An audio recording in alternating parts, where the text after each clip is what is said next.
every care of the cancer patient should be integrated. And one of the components in the care of cancer patient is integrative medicine. Every single patient takes some sort of medicine beside what the oncologist prescribe. Either they don't trust their oncologist or they just want to be sure. We have here Dawn Mosalem. She's passionate. She knows what she's talking about. She's been through the journey, and she will tell us about integrative medicine. By the way, she's also part of the ASCO, Integrative American Society of Clinical Oncology Integrative Medicine Committee. Please welcome Dawn.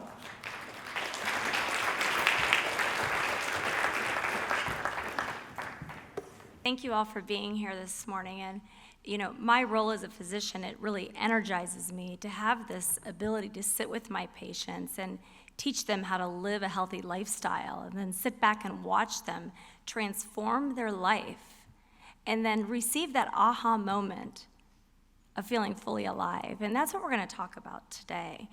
And this passion of mine started when I was actually a very young child. I remember sitting at the Today Show with Willard Scott, and he would host the 100th Masterpiece birthday. And he would show these people that just knew how to live. They were vital. They were well preserved.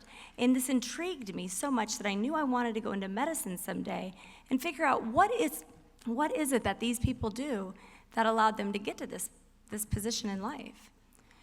So I went on to medical school. I started with naturopathic training and then on to osteopathic school. And during my first few weeks of training, I started not to feel well. I went to see many, many doctors, and they said, this happens to all medical students. It's called psychosomatic.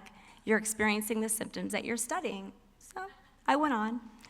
Well, my symptoms got worse. I was eventually diagnosed with stage 4 cancer, given 3 months to live, and I underwent 4 months of chemotherapy, a bone marrow transplant, and radiation, all while in school.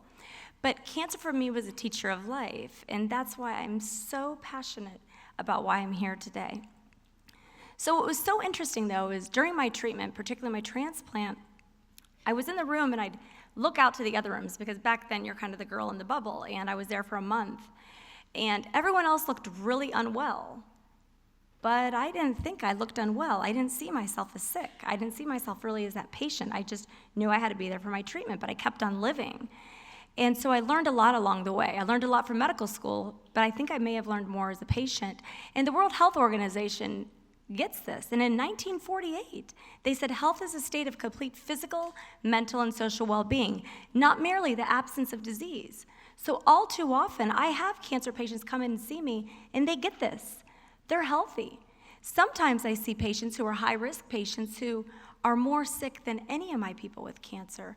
So no matter where you're at in your life, we really want to focus on the balance of health. So why is it that so much in medicine goes like this? The faucet is on, the drain is plugged, and the water is going all over the floor. So in medicine, we're really great at mopping up the floor, and we need to be. And you know what? In fact, without this, we wouldn't be curing cancer. This is our chemotherapy, our radiation, our surgery, our immunotherapy we heard about earlier today. We need these treatments. We shouldn't use natural therapies to replace that, because without that, we cannot ensure you a cure.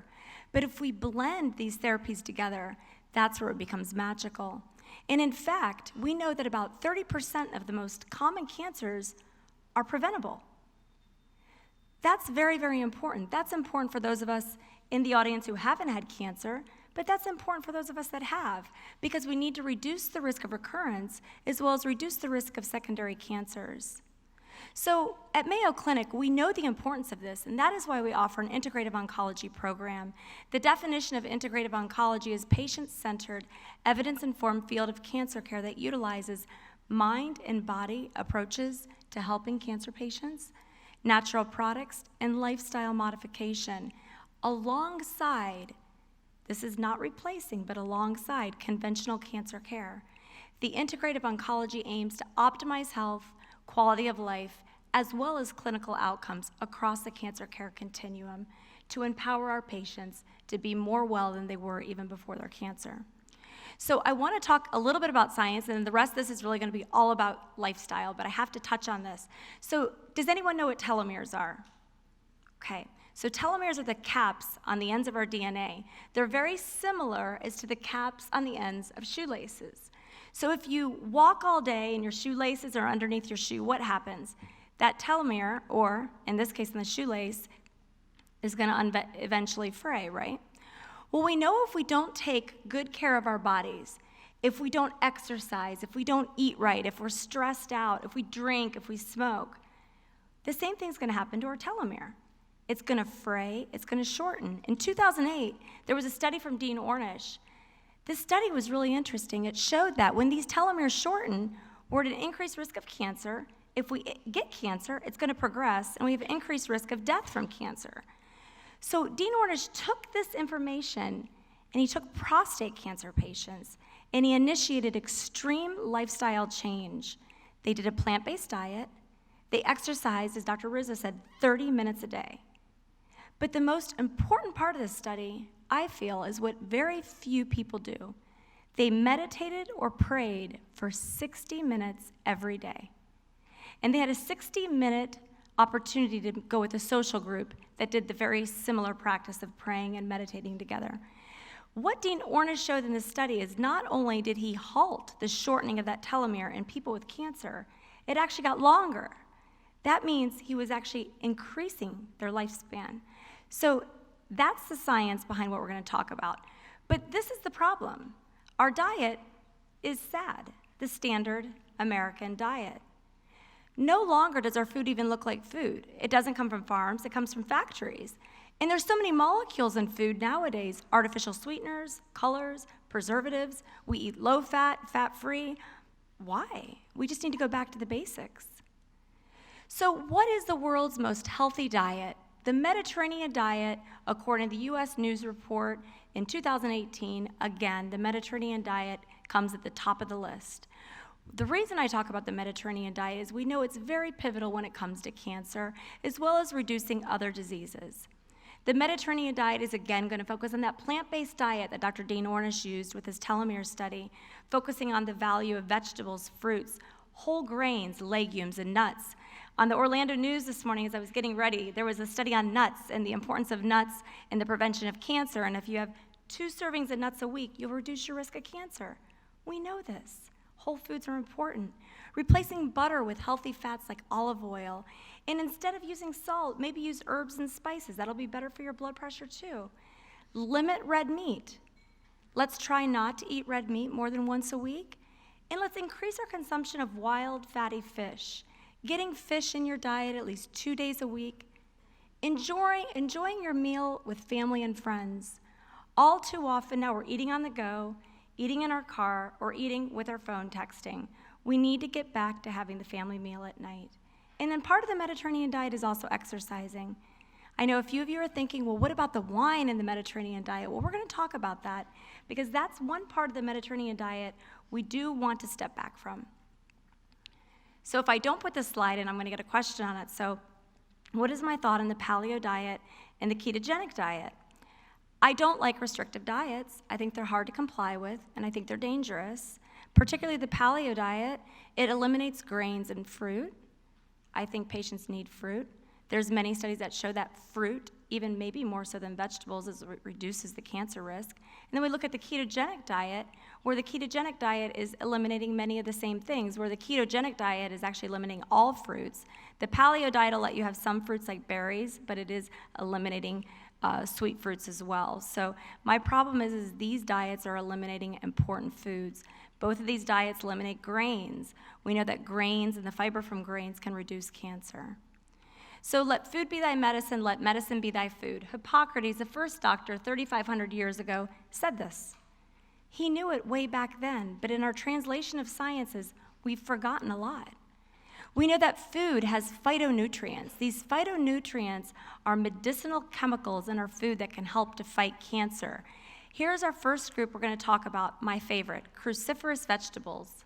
How many of you have had cruciferous vegetables in the last 24 hours? Broccoli, kale, Brussels sprouts. Good. So we know that cruciferous vegetables have lots of vitamins, minerals, and fiber. The phytonutrient in our cruciferous vegetables is glucosinolates. When you chew the cruciferous vegetables, it's going to release these phytochemicals called indole 3-carbinol and sulforaphane. These are extremely bioactive chemicals that help us in the fight against cancer. They have strong antioxidants, anti-inflammatory, and detoxification of harmful substances such as carcinogens. High dietary intake of these cruciferous vegetables is associated with a lower risk of breast, ovarian, endometrial, prostate, stomach, pancreas, colon, lung, and liver cancer. So eat your cruciferous vegetables daily. Carotenoids. There's over 40 to 50 carotenoids in your diet. Carotenoids give fruits and vegetables that bright orange and yellow color, and even the green color, such as kale, that's part of a carotenoid. Some of the most studied carotenoids we know of are alpha-carotene, beta-carotene, lutein, and lycopene. Again, like the cruciferous vegetables, very strong antioxidant values. We know that in dietary studies showing individuals that have higher carotenoid intake, there's a decreased risk of cancer. Oops, sorry. So I had a question even before the presentation today because they saw this X through beta-carotene. We don't want beta-carotene as supplements. We're talking about getting these nutrients from your food. When you get beta-carotene through a supplement, when we started off, we talked about how there's 40 to 50 carotenoids in your diet. So if you take only one beta-carotene, you displace the body's ability to absorb the others, and that could be very harmful. There's been studies that have showed it can actually increase the risk of cancer. In men who are smokers or who have recently smoked, it increases the risk of lung cancer.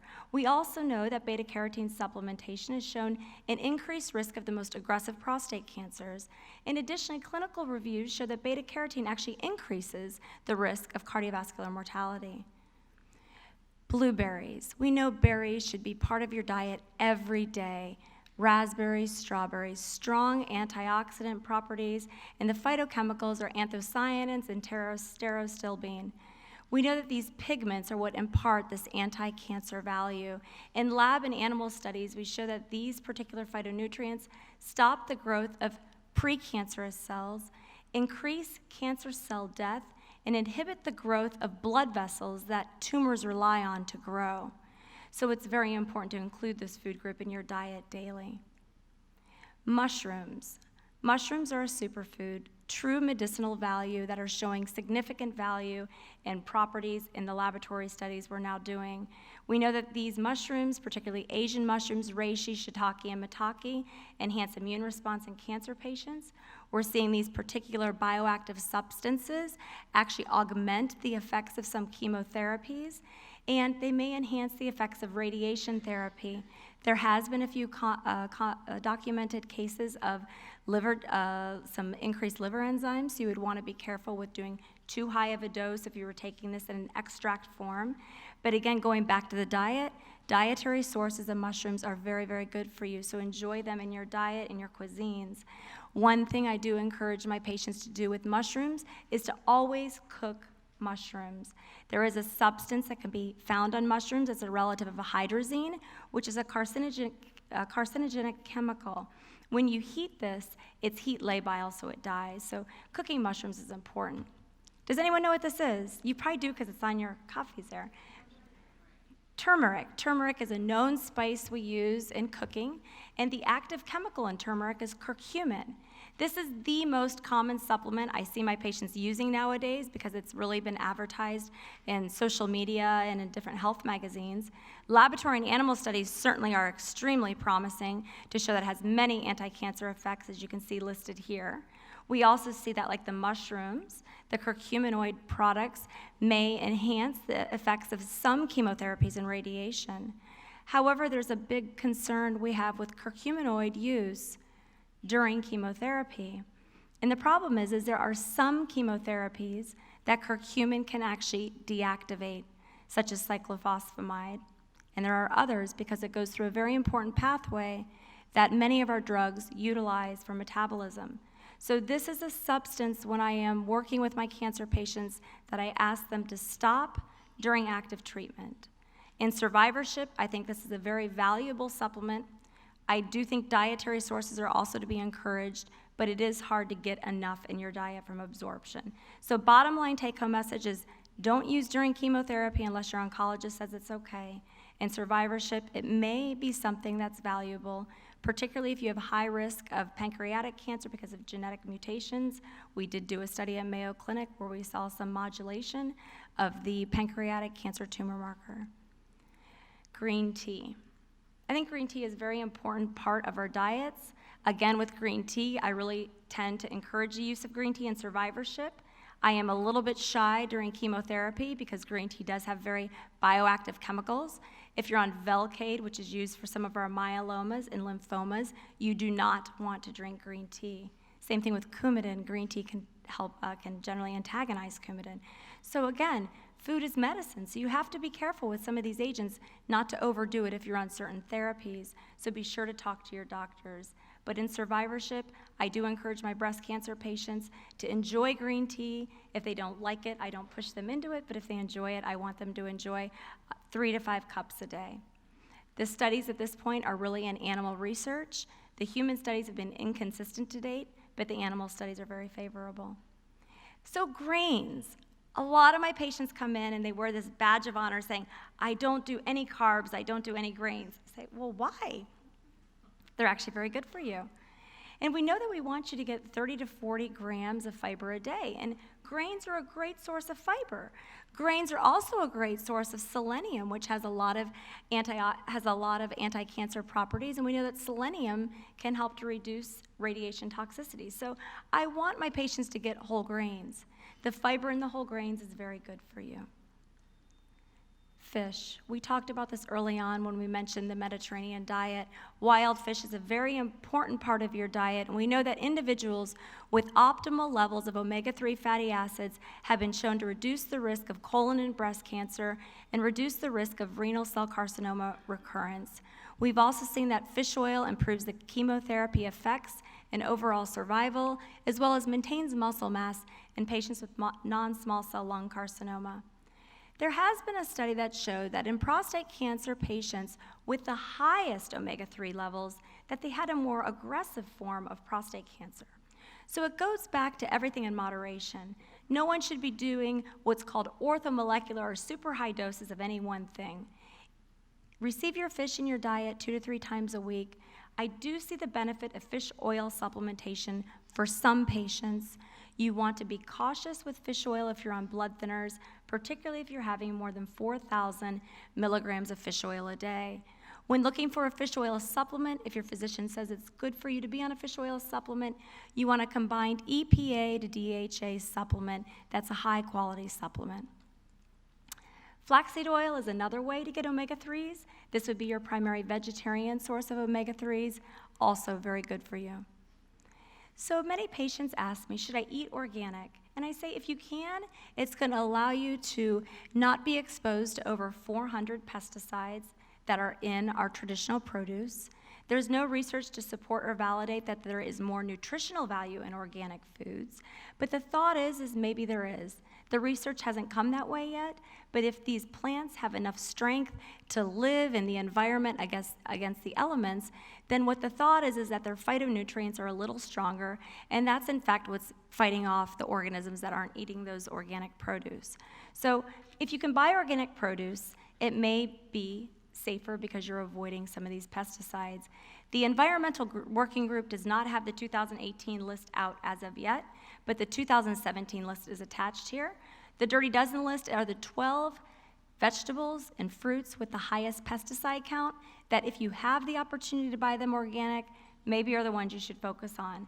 Versus the Clean 15 list, those are the ones that really you probably don't need to buy organic because the pesticide count seems to be relatively low anyways. Here is a website for you. There is an app you can download on your phone, and you can pull it up when you're at the grocery store. So red meat, processed meat. Processed meat does cause cancer. That's a strong word, but it does. The research tells us this. And red meat probably causes cancer. So this is why we want to limit the consumption of red meat. The World Health Organization says that eating 50 grams of processed meat a day, such as 2 slices of bacon, increases the risk of colorectal cancer by 18%. What about grilling? The majority of everyone here is probably from Florida, so we're getting into that season where we grill out every night. So grilling actually increases these chemicals, polycyclic aromatic hydrocarbons and heterocyclic amines. What happens is when you cook meat on very high temperatures, the hemoglobin in the meat breaks down into these products, which are carcinogenic. So we want to be very careful. We know that these particular compounds increase the risk of breast, colon, prostate, pancreatic, stomach cancers. And we know that if the food is cooked to the point that it's very black and charred, it increases this risk 3 to 5 times higher. So as you heard Dr. Jane comment on the fact that sugar is what drives our cancer molecules, and that's why they can pick up these cells when they do this special molecular imaging, sugar, maybe it does increase our cancer risk. How many pounds of sugar do you think the average American eats in a day? And this is refined sugar, not sugar from fruit. How many people think 10 pounds a year? How many people think 50 pounds a year? How many people think 170 pounds a year? It's 170 pounds a year the average American consumes sugar. So that's a problem because sugar has been shown to increase the risk of prostate, colorectal, and pancreatic cancers. And one study showed that the consumption of these high sugar loads increased prostate cancer by 26%, rectal cancer 44%, and pancreatic cancer by 41%. So we need to look at our labels, and if the label under the ingredients says sugar, it's probably not the best thing. Sugar comes in many disguises, so be critical when you read that label. Now, if you read a label and it has the fact that it has dates and prunes, that may be a little more natural. When you look under the label, you may see that 2 bars have exactly the same amount of sugar grams, but if the 1 bar that you're looking at has all natural substances going into it, like the whole fruit, that's going to be okay. What we don't want is for patients to have sugar, cane juice, fructose corn syrup, etc. So I do have to mention the slide about the healthy gut microbiome. I think this is an important part of our overall wellness. We know that we can get a healthier microbiome in the gut from prebiotics, meaning eating lots of fiber that we talked about earlier from vegetables, onions, garlic, asparagus, leeks, and yams. From probiotics, foods like yogurt, kefir, and lacto-fermented products like sauerkraut and kimchi. And flavonoids from those brightly colored vegetables and fruits we talked earlier. So what about probiotic supplementation? I think it's probably good for a lot of patients. If you're on active chemotherapy and your cell lines are becoming to the point that you're neutropenic, speak with your oncologist. Some oncologists are not comfortable with their patients being on probiotics during that time.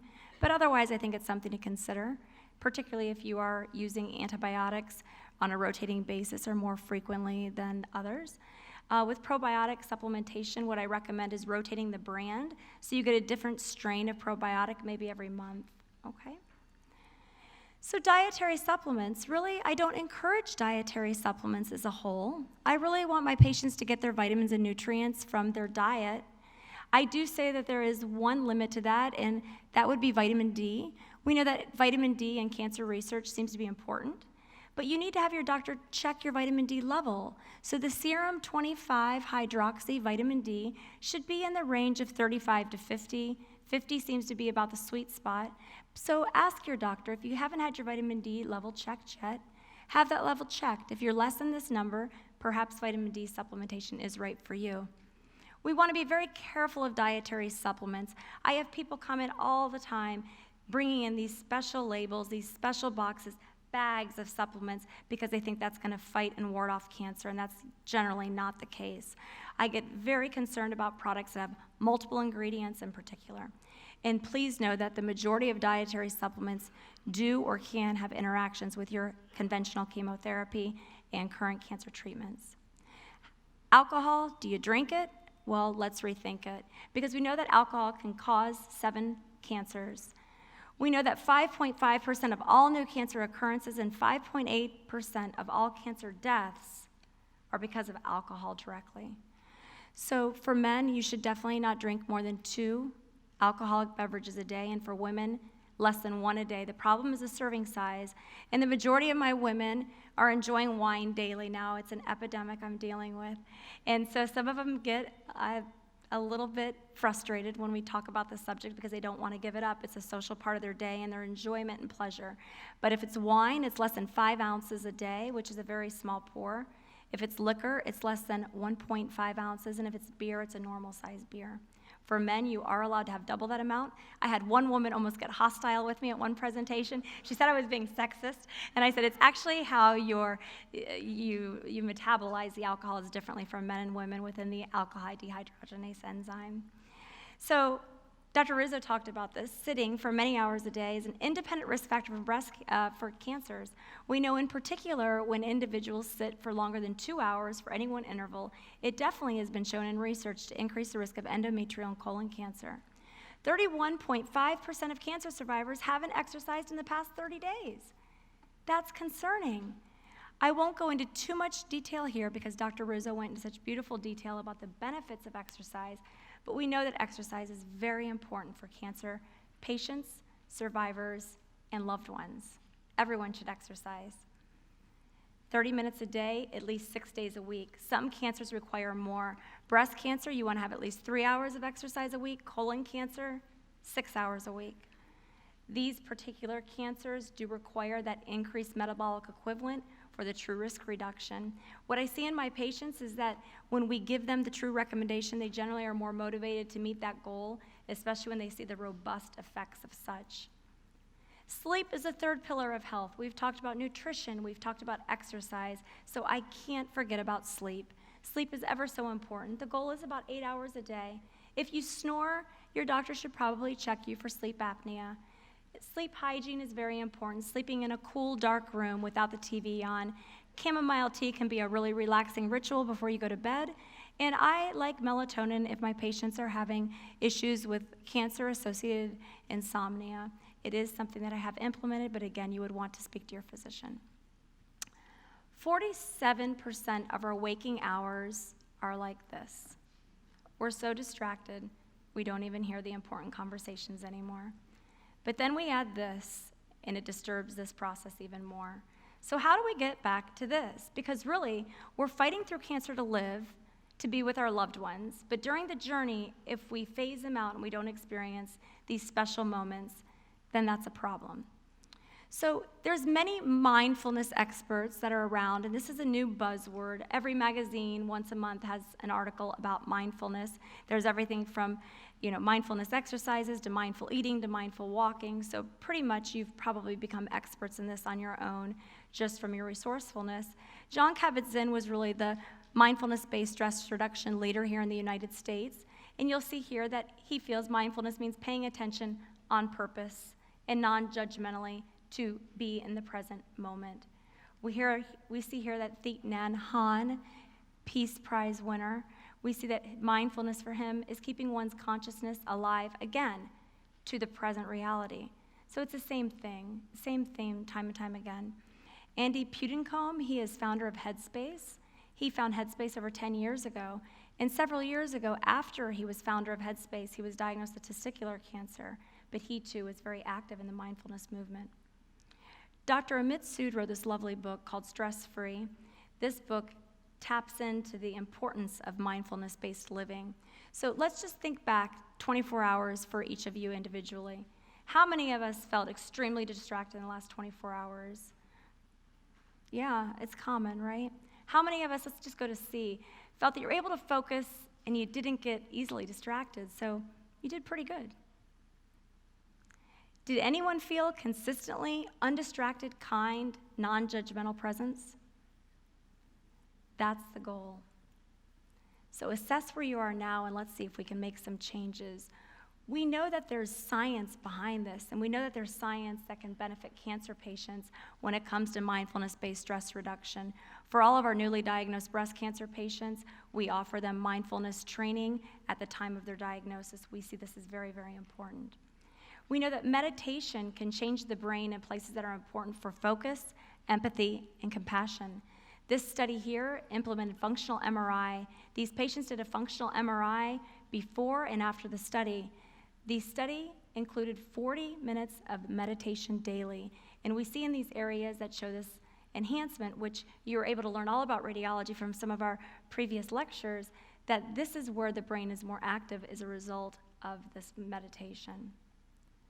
So this is a learned skill that can be easily transferred to ordinary activities, because a lot of you are probably thinking, well, I don't have 40 minutes a day, how am I going to do this? But you do have time when you're walking, when you're sitting, when you're eating, when you're breathing, when you're answering the phone, or even preparing for a meeting. And it can help you to reset and really be present, enjoy the day, and even be more productive in what you're doing. What about movement meditation? Things such as yoga, tai chi, qigong, or progressive relaxation. The Society of Integrative Oncology strongly recommends these mind-body attempts to improve well-being. We know that for cancer patients, it improves depression, anxiety, chronic pain, and overall quality of life. There was a recent study with lymphoma patients that showed it improved sleep quality. So we know that these movements that include breathing exercises and meditation are very, very valuable. Acupuncture is a service we offer to our patients at Mayo Clinic. Acupuncture involves the use of very small, thin needles, like a monofilament, almost as thin as a hair. It stimulates different points on the body that are known to stimulate the flow of internal energy known as qi. This stimulates the body's natural ability to heal. We know that through evidence-based research that acupuncture can improve chemotherapy-induced nausea and vomiting, cancer-associated pain, dry mouth from radiation, migraine, nerve pain from chemotherapy, fatigue, hot flashes and night sweats, overall well-being, swelling of the arm or extremity following removal of lymph nodes called lymphedema, anxiety, depression, and even help with tobacco and alcohol cessation. So how does acupuncture really work, or is this just hocus pocus? Well, here's one of the very common points we use in our acupuncture at Mayo Clinic for our breast cancer patients. This is a stomach 36 point. It's in the anterior leg on the tibia. And what we see here at the bottom, it's your bottom left. I'm sorry, I had to think I guess it's in my bottom left too because I'm looking, but I'm thinking the opposite. So the bottom left side of the slide here, what we're looking at is these areas of activation in red and these areas of deactivation in blue. So we can see it's actually doing different things at different places in the brain. And we know this stomach 36 point stimulates energy, immunity, and helps digestive disorders. We have seen tremendous value of decreasing adverse effects to therapy with the use of acupuncture in our integrative medicine program. Acupressure is something patients can do if they do not have access to an acupuncturist. There are some programs that offer trained therapists to do this, but this is also something patients can learn. It's nothing you can hurt yourself in doing. So there is a point called the P6 point, and it comes just 2 fingertips down in the middle of your wrist. And this is an important point for chemotherapy-associated nausea and vomiting, seasickness, or if you just get traveler's nausea when you're flying. They sell these special bands you can find online or even at Walgreens. And basically, acupressure is a way of using some of those same acupoints that they use for acupuncture, but without the needle. We saw a 6-week study of self-administered patients doing it themselves, relaxing acupuncture, improve fatigue, sleep quality, and overall quality of life compared to usual patients in breast cancer. And then lastly is medical massage. This is another therapy we offer to our patients to help with overall relaxation, reduction in anxiety and depression. There are many studies showing the benefits of medical massage. We also see the reduction in cancer-related pain. We've been doing research in our inpatient setting where we implement massage therapy to patients in the hospital. We're seeing a 60% reduction in pain scores compared to the use of pharmacologic pain medications alone. Improved sense of well-being, improved energy, enhanced immune function. We see in cancer patients we're actually able to stimulate their immune system with massage, myofascial release, and again, improvement of lymphedema like we saw in acupuncture. So in closing, let food be your medicine and medicine be your food. Exercise daily, savor the moment, be present, and feel fully alive. Thank you very much.